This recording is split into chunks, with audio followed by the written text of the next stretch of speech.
നോക്കിൻ, മനോഹരമായ ഒരു പഴക്കുല.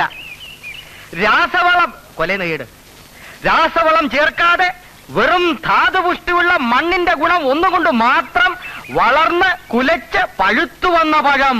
മാത്രമല്ല, ഇന്നു മുതൽ എന്റെ ചായക്കടയിൽ നെയ്യപ്പം, ഉണ്ടക്കായ, പഴംപൊരി തുടങ്ങിയ വിശിഷ്ടങ്ങളായ ഭക്ഷണ സാധനങ്ങൾ വിൽക്കപ്പെടുന്നതുമാണ്. അതും ശുദ്ധമായ വെളിച്ചെണ്ണയിൽ പൊരിച്ചെടുത്തത്.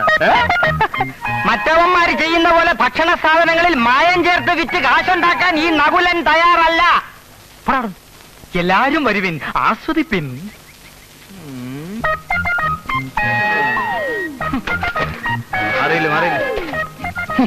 ഒരു ദിവസം നിന്നെ കൊണ്ട് ഞാൻ നന്നായിട്ട് ആസ്വദിപ്പിക്കാവടാ. പോട്ടെ സാധേ കേട്ടാ, വീട്ടുകളാ. ബോട്ടിയില്ലാത്ത അവൻ എന്തെങ്കിലും പറഞ്ഞെന്ന് പറഞ്ഞ് വിവരമില്ലാത്ത നിങ്ങളല്ലേ അത് ക്ഷമിക്കേണ്ടത്.